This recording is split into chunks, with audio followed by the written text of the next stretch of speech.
So you risk with naughty people. What about the silent ones, bro? Silent ones. You can risk with silent ones as well. Welcome to All Things Leadership Podcast. Today, you're going to want to lean in and listen very carefully because we have such an amazing leader who has risen from zero to hero, they say. And yeah, it's such a privilege to connect with Mandla Dube. He's all the way from Wales, but grew up in South Africa, in Makaleni, and we've just seen God raise him up as a leader, raise him up as a young man, and he dares to be different. And please brace yourself for a great episode because your life will never be the same again. And as you know, if you're a believer, you are a leader and you can make a difference. So welcome, Mandla Dube. Thank you very much. Hi, everyone online. Yeah, it's good to be here. It's good to be here. Mandla, please just tell us a little bit of your background and let us know how were you first exposed to this thing called leadership. So just a little bit about myself. I'm from Mbali, and I went to Makaleni. I went to a school on the mountain, Nzigayetu, which was really cool. It's a cool school. If you from that area, you know it's a cool school.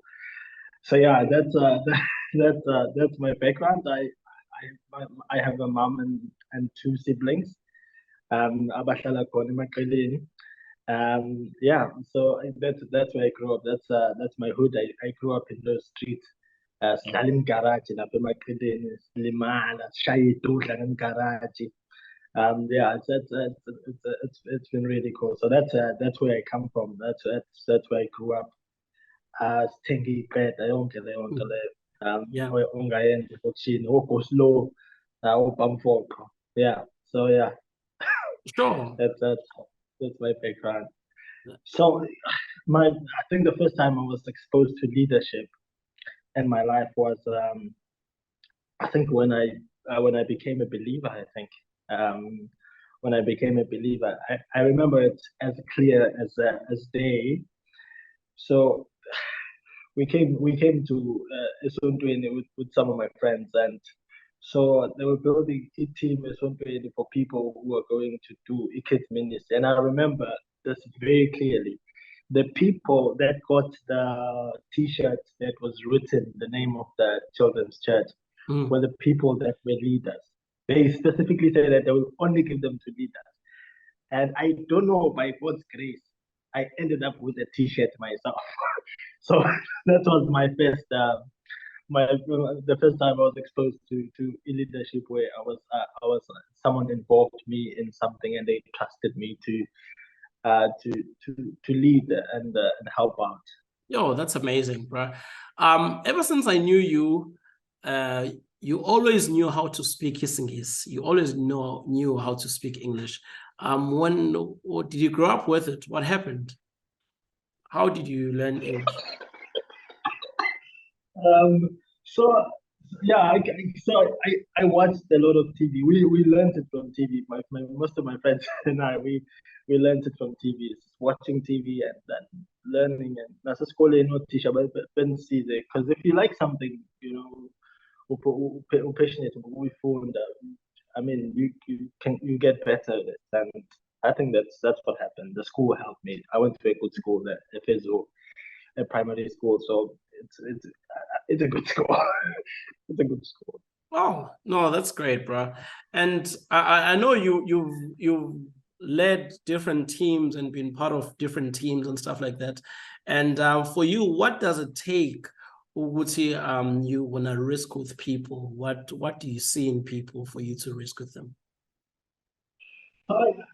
You know, from my point of view, I think if you see potential in people, then you can risk with people because Because if someone believes in you, that actually pushes you to believe in yourself. And if someone trusts you to do something that is a is is an honor to do, you look at that, and you yourself are encouraged to actually do better. So I would encourage someone to actually risk with someone who has potential and who has the heart, who has the passion, and especially people who would look like they're the naughty ones in the group. Those people, they really do well when you just give them the responsibility. Because most of the time, if you give them the responsibility, they feel like they still have the group, the attention of the group. So it really works out nicely for them. So yeah, that's what I would say. So you risk with naughty people. What about the silent ones, bro? Silent ones, you can risk with silent ones as well.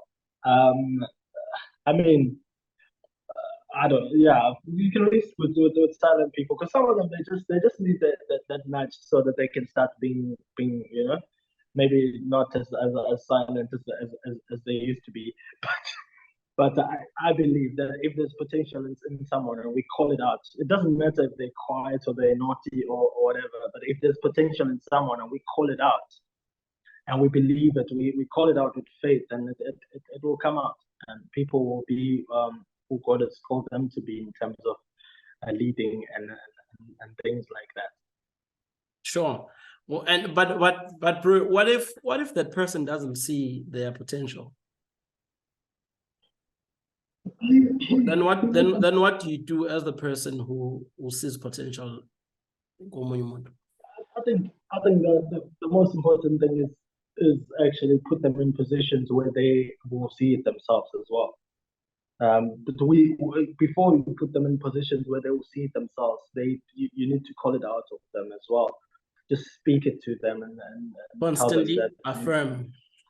Yeah, constantly affirm it and say that, hey, I see this in you. Because there's people that spoke things to me when I was like, I didn't believe those things. When I remember we were at Fusion when Fusion was on Saturdays, long time ago. So there was a guy called Barry Cutlet, I think his name was. He was leading Fusion at the time. It was a while ago, and he said to me, I was in the crowd like everyone else. So he said to me, I see you preaching to thousands, to nations. I was like, oh, okay.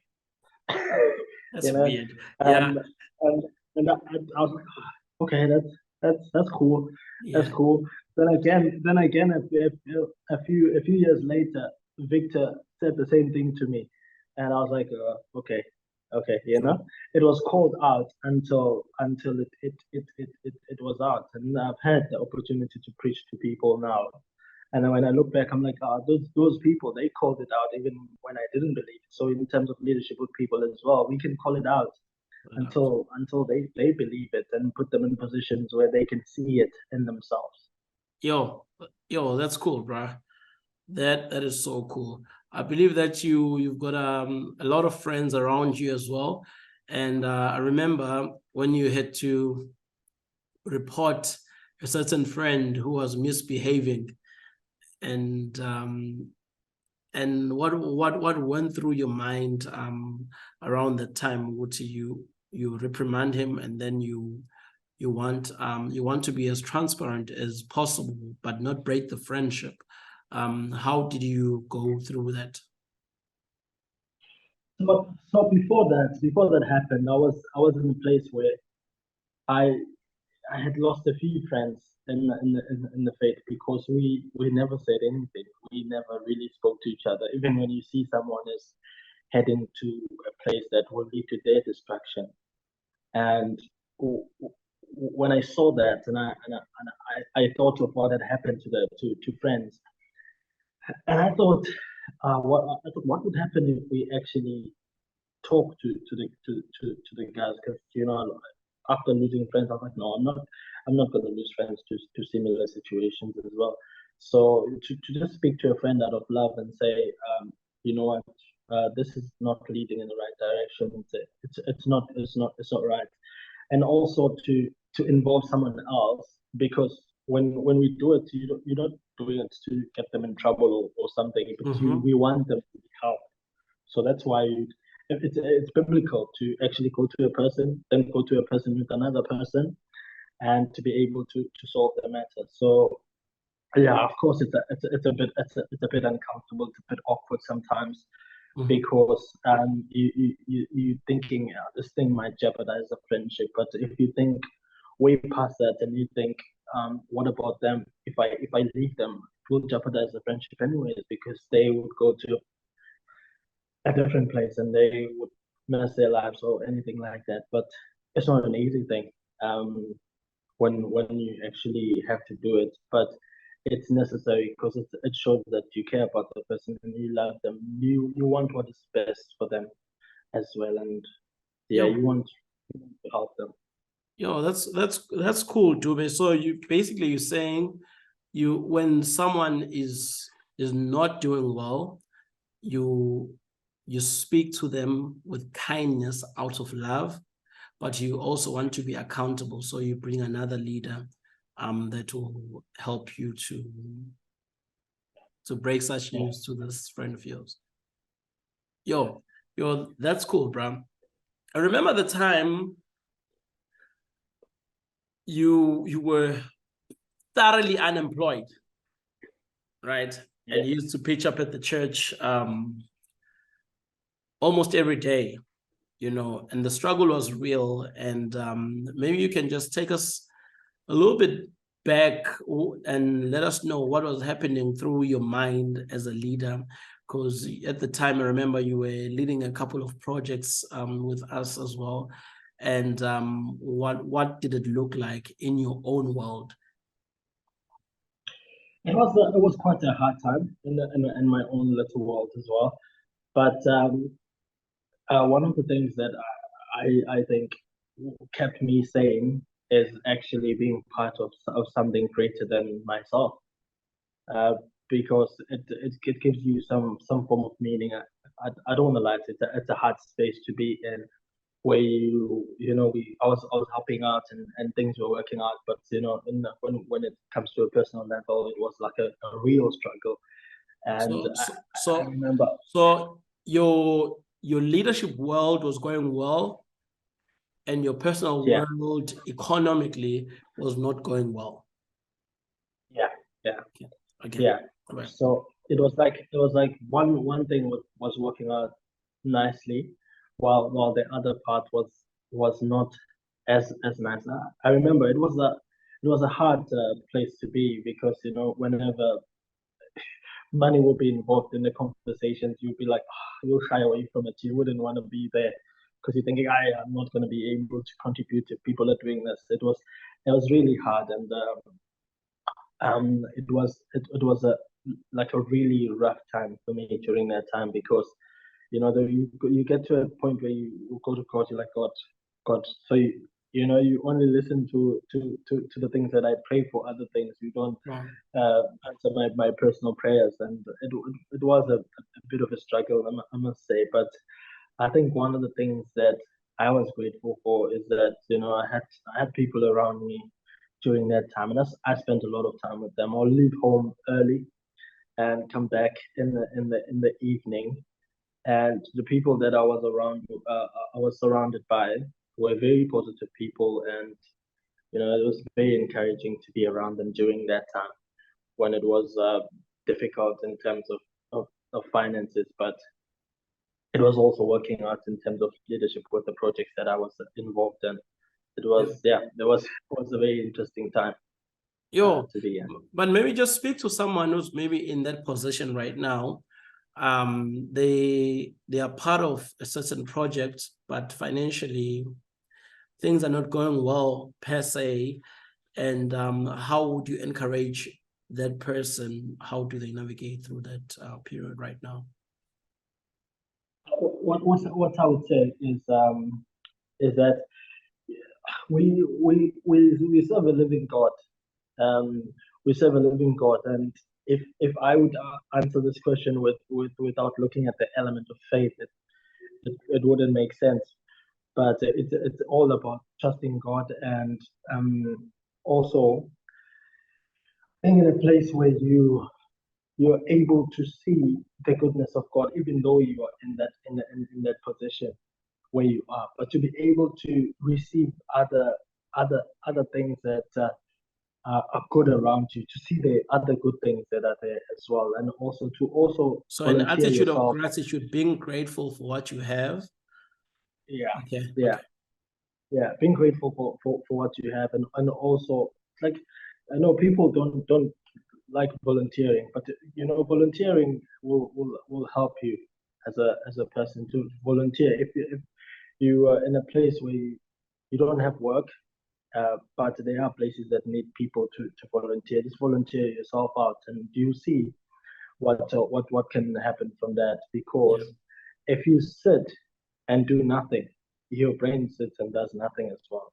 But you need to get up and do something. And I know someone will see you, and not only someone, but God rewards. Sure. God And rewards that. how long was that period of time? Like how long was that struggle for you? Like, was it years? How It many was years was it? it was long. It was years. It was years. It was really years, and it was a hard time. I don't want to lie to you. It was a hard time, but just I think one of the things that would help a lot is is a relationship with God. Sure. Relationship with God, and if there was no relationship with God, I don't know what I would have done in that situation. You Sure. know, but it's a grace of God, and knowing that God has got you, and trusting that God is doing something, and believing that um, uh, uNkulunkulu uyathwalana. Yeah. We always believe that. There Yeah. was a song that I listened to. It talks about the goodness of God, and the lady that sings it at the time of the part where she speaks, she says, uh, God is good, and we even if we don't believe it, we declare it until we believe it. And the more we see the goodness of God, and the Yeah. less we see our Yo, misfortune, as we would call it. yo, that's amazing, Dube. So now eventually things take a different spin. You get offered a job, and then you get offered two jobs somehow at the same time, right? And then you choose to leave the city to go and stay in Cape Town, you know. How did you process that? It was a it was a tough process. It was a tough call. It was a very tough call when I went to Cape Town. It was a tough call, but you know, I in my heart I felt the Lord say, you know what, He do this one, and I was going to Cape Town, and I remember there was a time in Cape Town where I struggled um, financially. Sure. It was bad, and I think it was during the just before, but just before the 10-year celebration at the West. Um, I was struggling financially a bit because of some situations that I found myself in Cape Town. But I went to my room where I was staying, and I remember praying, saying, God, you brought me here. You're the one that said I must come here. Um, and I know you take care of me here. And I was in a place where I was better because I was thinking, if I'd stayed home with people I know and Yeah. with the life that I'm used to, and I Mm. can, it would have been better. I would have been doing this. I would have been doing that. And I remember, I will never forget that day. I was there, and I got a message on WhatsApp. I had gone to play football with some guys um that the weekend before that week, and some guy says he's been praying for me, and the Lord has said that He must bless me financially. And it was a big amount of money that I was able to come back for the 10-year celebration, and I was able to Yo. do the stuff that I wanted to do. And it was on that spot when I was reminding God that God, you called me here. So what during that time when I had to decide on that, it was really to lean on God and say, Lord, I'm going to trust you with this, because you have said, so I can hold God accountable to say, God, you said it. And when God says it, He will provide for it, and He will carry us through it. Wow. And why did you decide to come back to PMB, bro? So I decided to come back to PMB because Anyways, place for our where viewers, PMB is Pietermaritzburg, his home city. Yeah. So I came back just before COVID closed. So I came back home because when I was there was a time when I didn't feel that great about stuff that was happening and at the place where I was.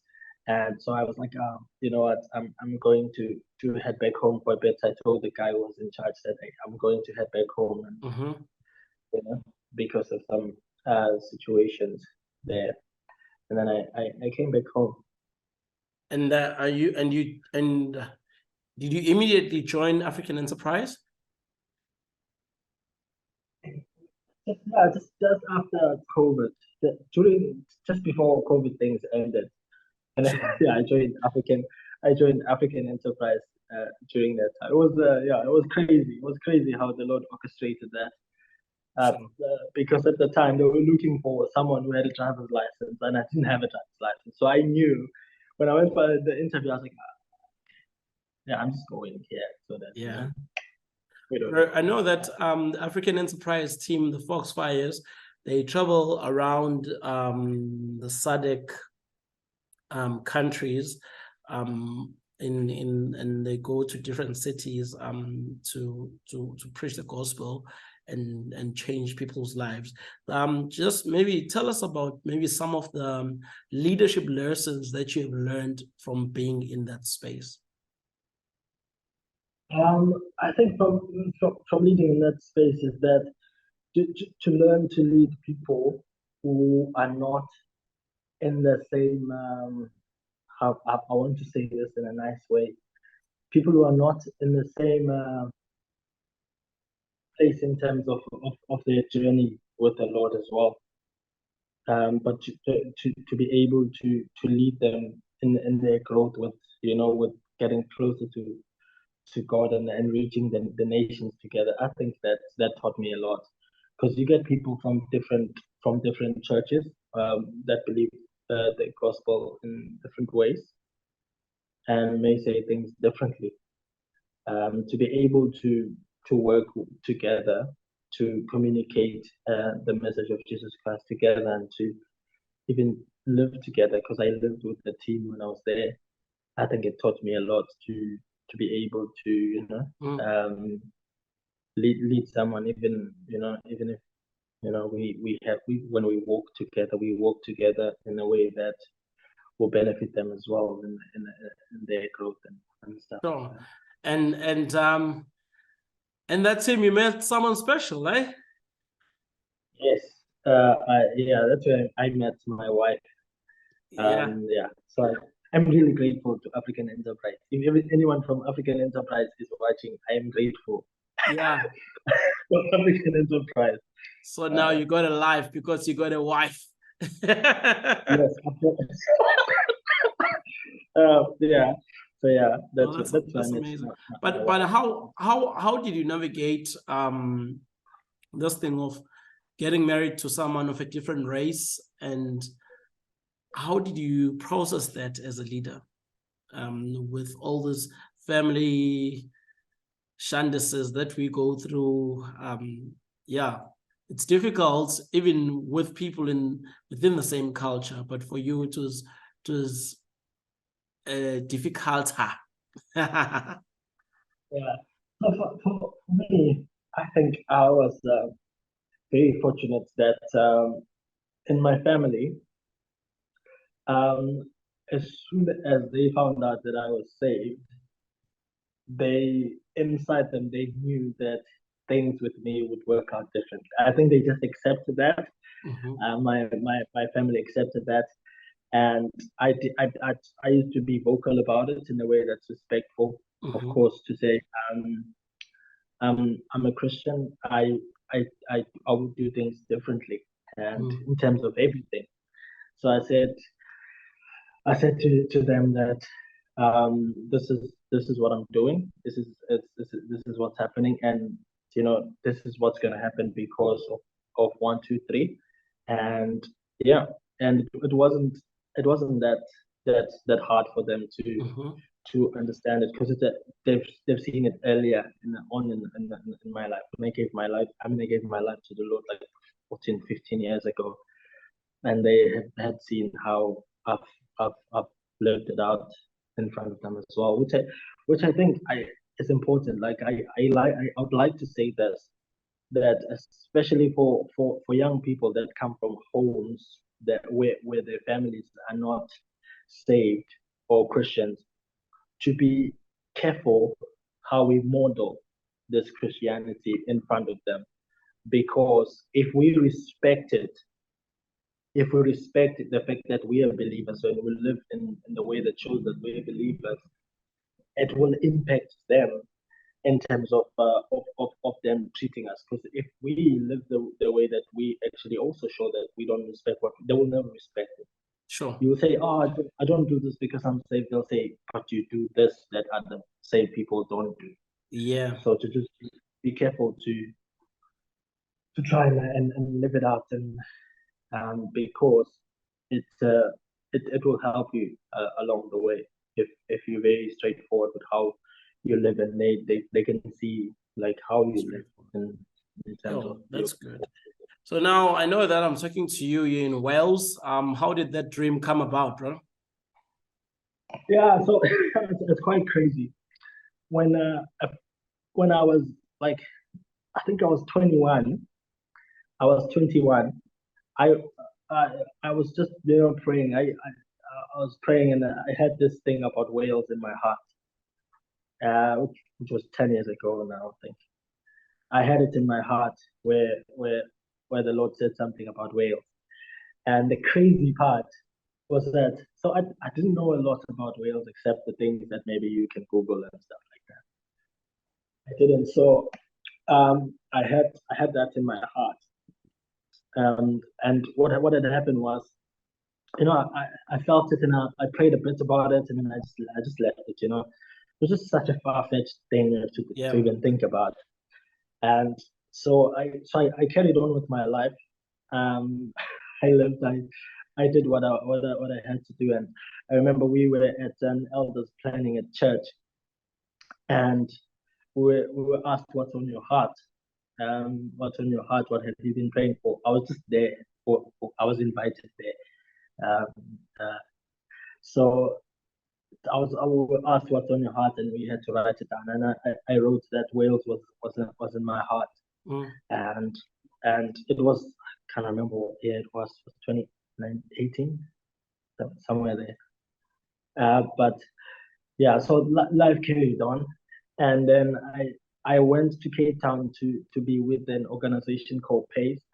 And when I was with the organization called PACE in Cape Town, I spent that year and 2 months there, and then I came back home. Then I went to to African Enterprise. Then when I was at African Enterprise, the guy who's there rang me up and called me and said, "Hey, Dubes, when are you in Cape Town?" I said, sounded like a far thing. When are you in Cape Town? Cape Town is so far from BNB. And it turned out I was going to Cape Town with African Enterprise. Man. So I went to Cape Town with African Enterprise, and we met up. And so we spoke about, he said we should have dinner together. We had dinner, and he says, he was going to now be the director of the organization in the UK and Northern Ireland. And he says that it would be cool if he went with me. And Tino was my girlfriend at the time. We were dating, so we are like, "Oh no, okay, that's a cool idea." And so we, after that, life happened. We go back to what we were doing, and it's a bit quiet. And then he rings me up again. He says, "Hey, I've got a church in Lincoln. Lincoln is in England." And he says, "Yeah, so that church, that's a church." And then I remember that the Lord had said something about Wales. Then so I go to the map. I'm like, Lincoln is far from not in Wales. I told Tino that, you know what, the Lord said something about Wales. But yeah, he's saying somewhere in Lincoln and stuff like that. So it's like, okay. So life carries on, life carries on. And so I asked him, so what did the church in Lincoln say exactly? And so it was a bit quiet. And then he says, hey, dude, change of plan. Uh, there's a church in Wales Amazing. now. So I was like, oh, that's really cool. And yeah, one thing led to another, and now we are in a town called Neath in Wales, and that's where we are at the moment. That's So yeah, amazing. we've seen God orchestrate things. Yeah. So with that being said, here, if ever something happens, I'm like, Lord, you brought me here, you wanted me here, you called me to be here, and Yeah. you know, you know, because there was a time when I was doubting a bit, and then I said to the Lord, Lord, if this is not your will, please work something out that it shouldn't work out. It was a hard time for me because just before I left, also my father passed away. I think I buried my father a week before I left South Africa, which was the hardest thing to do Yeah. Yeah. at that point in time, Sure. and it was difficult. And how the Yeah. Lord orchestrated it to make it work, even financial wise, was truly the hand of the Lord.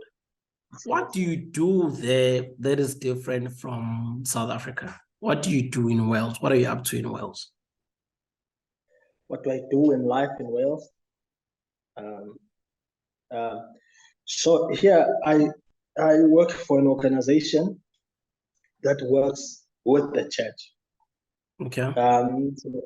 So the organization works with the church to reach young people for in terms of the cities around the UK.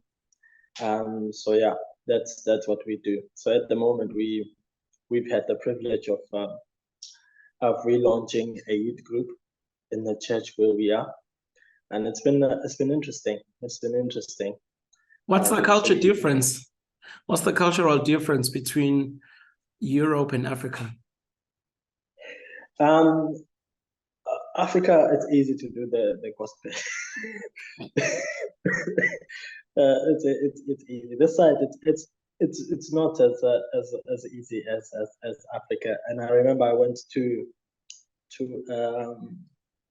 a cultural festival where there were lots of cultures that were being displayed and stuff. And there, our mission was to go and evangelize and go to people one-on-ones and tell them about the gospel. I've never found it harder in my life than here. Really? But in And are Africa, people cold? What's happening? Or do you feel no. like People you're bothering them? are keeping to themselves more here.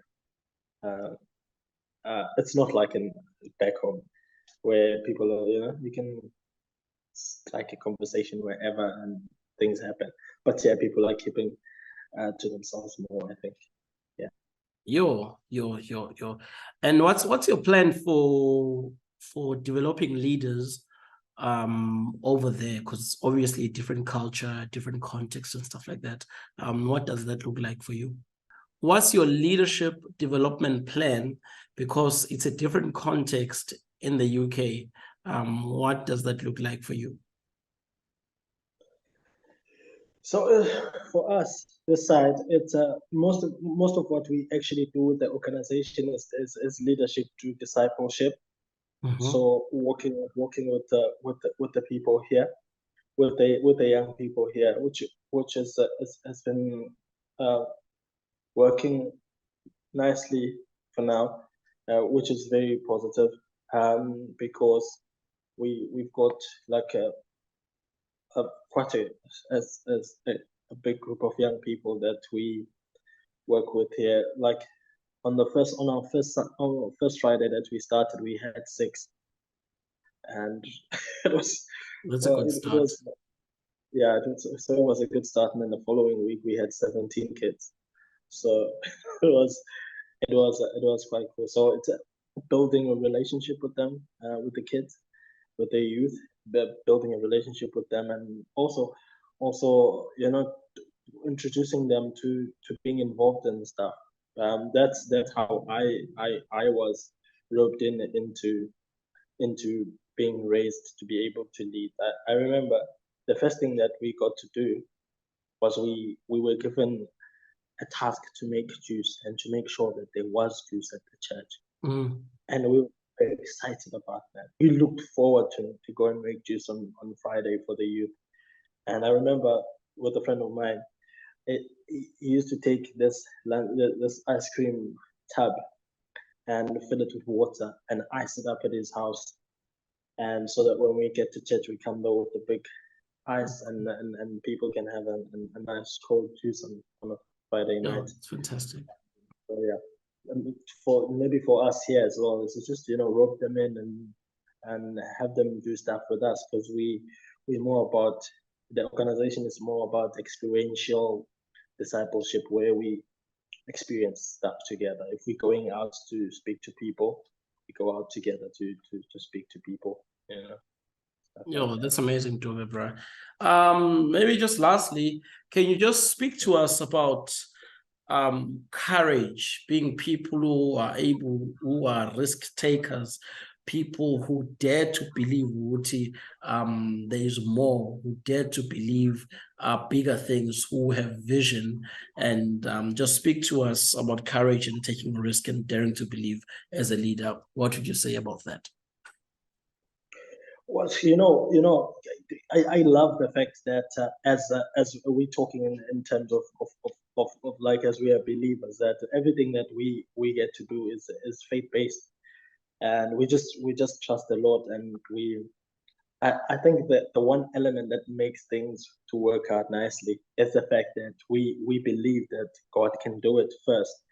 And then we believe that God can use people to do it, and we rope people, and we have opportunities for people to lead, and we take risks, and we believe, because I mean, if you look to the Bible, all the great leaders in the Bible believed what God said, and that's all we need to do, is to believe what God is saying, and to trust God for great things, for crazy things. I remember someone said, I can't remember who it was. They said that if what you have faith for doesn't shock you, then it's not big enough. It must shock you. It must be big. And to believe, I mean, who would have thought a boy from the dusty streets of Makrelin, will be serving the Lord here in Wales, in the UK? It's only by God and by us believing what God can do, and taking risks with people, and calling it out from people, calling that leadership out, calling whatever we believe God has called them to, and also giving them the space to actually see it for themselves as well, where they can see that God can use them to lead, because every believer is a leader, and if you believe, you can lead. Thank you, Dube. That is so incredible. To everyone watching at home, thank you so much for watching this episode. Just a couple of notes learned from my friend Dube. Is also what you need to give naughty people an opportunity and give them a responsibility, and push those ones who do not believe in themselves, and call it out, speak it out, and speak it with faith. And you need to position people where they can serve, and when you reprimanding someone, you need to reprimand them out of a place of love, and you need to be accountable as you do that, so that you will not be accused of doing otherwise to people. And you need to position people to places where they feel greater than themselves. And even when you're struggling, you need to be part of something that is bigger than you, that is greater than you. You need to be a person who is a visionary, but not just be a visionary on your own, don't be an isolated visionary, but be part of a community that believes in something that is bigger than where you are. And we need to put our trust in God. And even if we have different cultural differences. Other guys could be in Europe, other guys could be in Asia, other guys could be in Africa, and every other part of the world. But the fact is, we are people, and we connect together, and we connect via leadership and via vision, and God connects us. And we need to be people who have faith. We need to be people who believe that God can do it. And because God can do it, we also can do it. And if what does it say? If your faith doesn't scare you, you haven't believed enough. That was such an incredible takeaway. Dube, thank you so much, Njemvetu, for taking time and chatting with us and encouraging us as a leader. We're praying for God's blessing for where you are, praying for abundance, we're praying for greatness, and you are a leader and you have an impact. You have such a great impact. We've seen you rise from the dusty streets of Makeleni, and we see you going abroad. What I want to say to you, my friend, who is watching, it is possible. You got to dream it. It may scare you, but it is possible. Nothing is impossible with God. Have a lovely day, my friends. Really appreciate you. Danko.